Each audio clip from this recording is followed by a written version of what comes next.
presenter here this morning is Adelina Alexe. She is finishing her PhD at Andrews University, but also studying philosophy at the Free University in Amsterdam. She presents a paper today entitled "The Cosmic Conflict Macronarrative as Key Component in a Fourfold Hermeneutical Structure." Thank you. Good morning. Before I start the paper, I just want to give you a bit of context for it. So this is an extract of my dissertation, a very succinct, obviously. My dissertation is focused on the structure itself. So my dissertation is not about the cosmic conflict, so what I will do is present the fourfold structure, succinctly defend it, and then position the cosmic conflict macronarrative as part of the structure in relation to the theme of this conference. So there's going to be some context for you to get to the great controversy motif here. The 20th century postmodern turn towards temporality brought human subjectivity and presuppositions to the foreground of hermeneutics through the works of thinkers like Edmund Husserl, Martin Heidegger, Ludwig Wittgenstein, Hans-Georg Gadamer, and more recently Richard Rorty and Charles Taylor, to name a few. This turn towards temporality and the implicit emphasis on subjectivity and presuppositions raised significant challenges to classical biblical hermeneutics.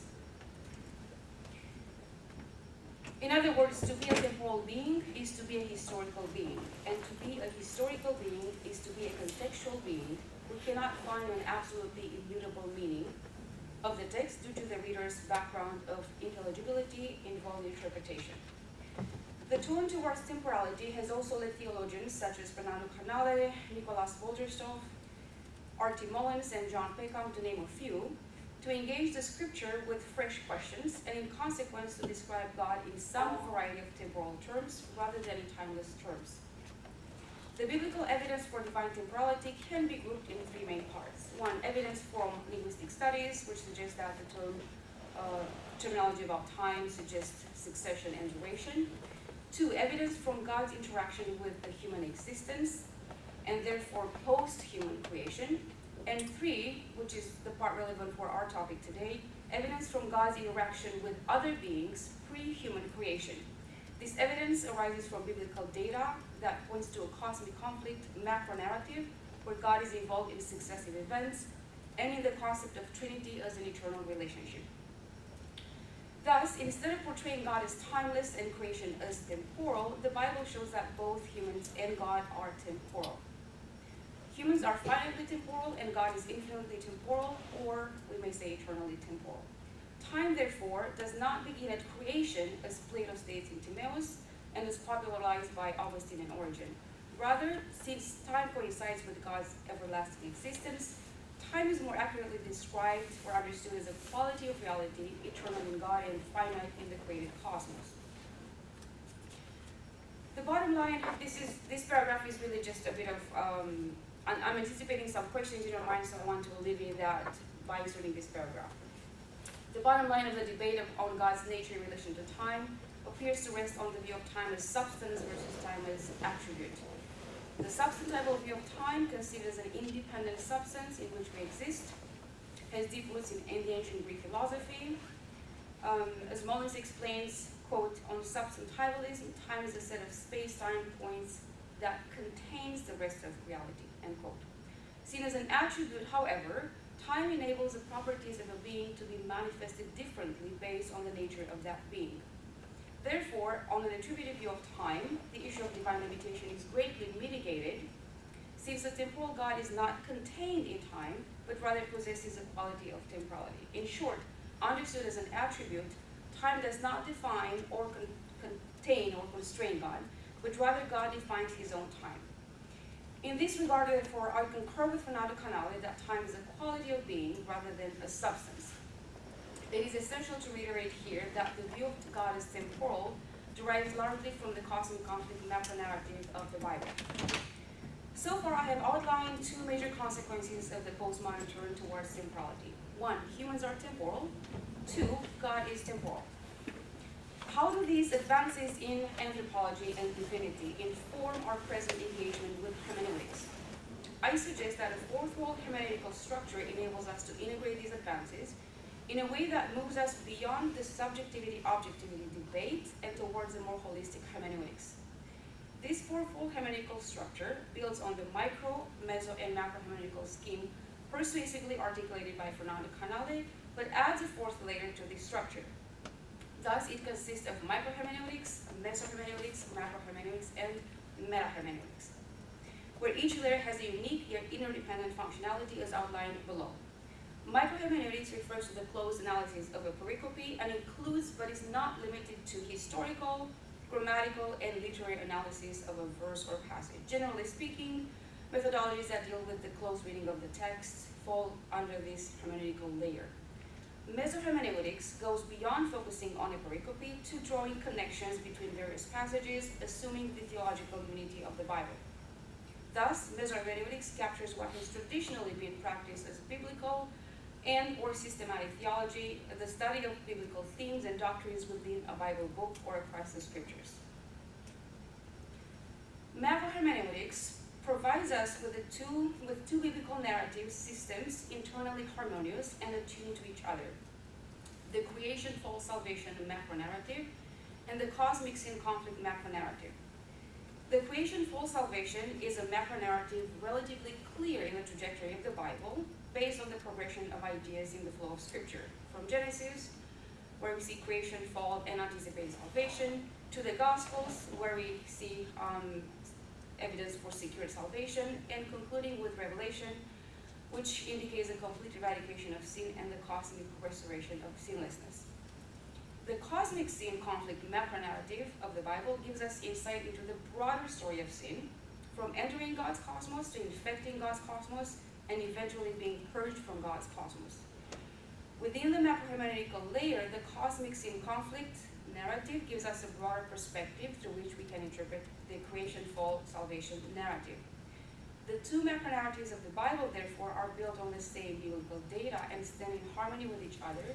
One functions as a sketched outer layer of a cosmic plot of sin and salvation, while the other provides a more detailed inner depiction of the Earth's history of sin and salvation.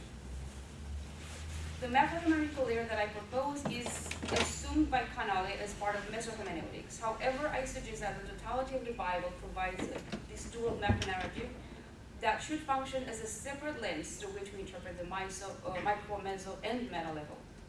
As noted earlier, the cosmic sin macronarrative has shaped the view of God's nature as temporal, which in turn shapes our view of reality and everything created.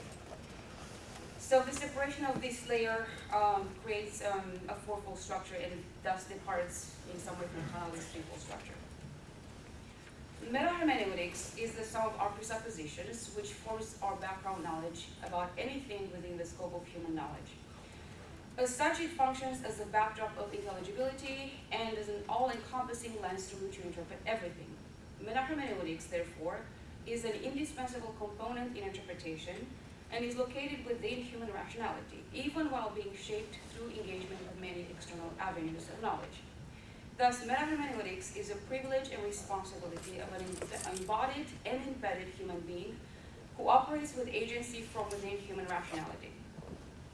The metahermeneutical layer that I propose resembles Canale's macrohermeneutical layer in the sense that both convey the idea that human knowledge and understanding are filtered through a background of presuppositions. However, I depart from Canale's views in regard to some of the implications of this layer, where Canale sought to work from within the traditional realist, conceptualism, and subjectivity-objectivity dichotomies. I suggest that metahermeneutics can dispel these dualisms.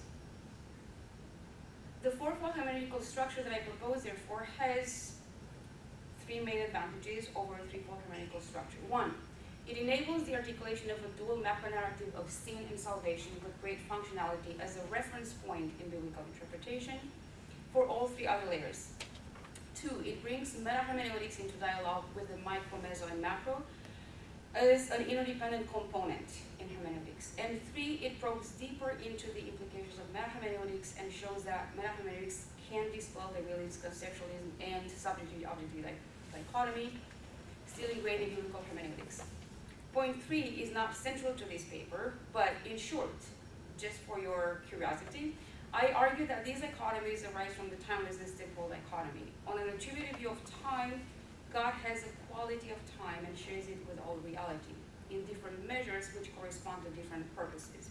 If reality is no longer timeless, timelessness falls, and so does realism and objectivity, which rest on the idea that reality is independent. There is more in my dissertation that deals with this, so I just want to give you a succinct explanation of it. Once the timelessness, realism, objectivity line falls, the temporality, conceptualism, subjectivity line falls also, because it only makes sense in relation to the timelessness reasoning line. In other words, the dichotomies either stand together or fall together. The dispelling of these dichotomies will no doubt leave a terminological vacuum, because our thinking and language have been deeply shaped by these ancient concepts. Therefore, leaving behind these dichotomies requires articulations of new terms, which ideally would be a collective effort that springs from common premises based on current advances in theology and anthropology. The term meta-hermeneutics has some potential to replace the dichotomies, but will not be efficient or effective if we continue to think in dualistic terms. Its efficiency, therefore, requires a collective mental shift in how we conceive, envision, articulate, and practice hermeneutics. One such collective mental shift is allowing the hermeneutical structure to continuously inform our understanding of God, self, and the world, which is possible due to the elasticity, openness, and interdependence of the fourfold hermeneutical structure. The 4 layers, so I have a brief section on the interdependence of the hermeneutical structure, and then I will go to my conclusions or implications. The 4 layers of hermeneutical structure constantly impact each other. That is, none of them operates in isolation, but all function concurrently, constantly influencing each other in an ever-deepening spiral of understanding. This elasticity arises from the biblical data, which lends itself to a multi-layered interpretive method, being made up of small units of text, which are unified into books, which are further integrated into a single unitary book. The Bible requires analysis at each of these different levels. Given the integrated nature of the smaller and larger biblical units of text into a whole macronarrative, then the analysis of different hermeneutical layers must mirror the cohesiveness of the data. Therefore, the 4 hermeneutical layers are highly interdependent and elastic. The high level of hermeneutical interdependence and the elasticity of the 4 layers implies that each one is open for corrections. And while meta-hermeneutics and macro-hermeneutics are the most difficult to change because they involve large systematic structures of integrated components, micro and meso-hermeneutics can indeed correct macro and meta. Thus, in biblical interpretation, the 4 hermeneutical layers must be in a constant dialogue in order to inform each other and ensure harmony with each other, enabling a deepening attunement to divine truth. The more we bring these layers into open dialogue with each other, the more aware we become of our views on how a particular topic of study presents itself to us at each layer, which enables us to fine-tune our understanding. Given the elasticity, openness, and interdependence of the hermeneutical structure, meta-hermeneutics, which is the broadest hermeneutical layer and the lens through which we interpret everything, does not have an incontrovertible sort of epistemic priority, because it is not a static framework, but one that moves with the inner layers. Thus, while biblical hermeneutics needs to conform to a fourfold hermeneutical structure due to the nature of human rationality, which inevitably operates with a meta-hermeneutics, this conformity is not a silent capitulation to a particular meta-hermeneutic, but a recognition of the inescapability of the fourfold hermeneutical structure itself.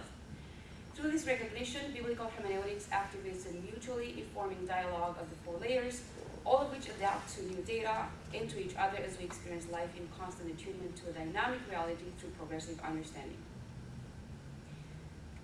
Implications. To adopt this holistic fourfold hermeneutical structure essentially means to bring the 4 layers into dialogue with each other, and through this dialogue to inform us about God, the self, the world, and reality. This dialogue can take shape in various ways, and here I will highlight 4 ways that appear to me the most readily available and perhaps the most pressing. What I'm going to share in the conclusion will sound very simple to some of you, and it's very practical, and I know these are things you could probably think of yourselves, but I just wanted to highlight them. So forgive me if I'm being too simplistic here. So here are the four possible implications. One, a reader of the Bible who is willing to commit to a holistic hermeneutics will neither claim objectivity nor search for it. Rather, she asks herself questions such as, how does this micro-unit inform my meta-hermeneutics? How does a passage inform my view of reality? How does this meso-hermeneutics inform my macro-hermeneutics?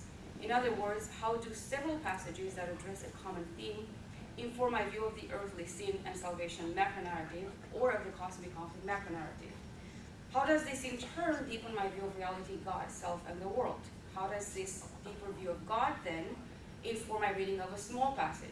So as we read the Bible ourselves, we have to ask questions at all these different layers, how they interact with each other. Two, a reader committed to a holistic hermeneutics no longer affords the naivete that a close reading of the text is presuppositionless, because presuppositions are the backdrop of intelligibility. We cannot understand anything without meta-hermeneutics. Just because it operates silently in the background, it does not mean it doesn't operate. We need to get honest about the process and find new ways to articulate that process as it actually happens. Three, scholars and theologians who are willing to commit to a holistic hermeneutics will no longer devote their entire focus to their area of study, but seek ways to dialogue with other areas of study. This means that when they attend professional meetings, they purposefully attempt sections that deal with other layers of hermeneutics than they are focusing on. It also means that they engage with literature that allows them to stay up to date, even if minimally, with other areas of expertise. It also means that they proactively seek academic and social opportunities to dialogue in person with experts of other layers of hermeneutics. Expertise is helpful in bringing depth and corrections to our understanding of God, self, the world, and reality, but it can also be very detrimental if it remains in isolation, because each layer has blind spots simply by nature of focusing on a particular layer. The only way to overcome or at least minimize these blind spots is to see together, to see through the eyes of another, and to engage in hermeneutics collectively. 4, a Christian who is willing to adopt a holistic hermeneutics understands that each layer is crucial and cannot be removed without damaging the entire structure. Thus, the origin and resolution of the cosmic conflict is a central component in a holistic fourfold hermeneutical structure and requires a renewed emphasis and perhaps a refined articulation of the cosmic conflict, not just as a key doctrine, but as an indispensable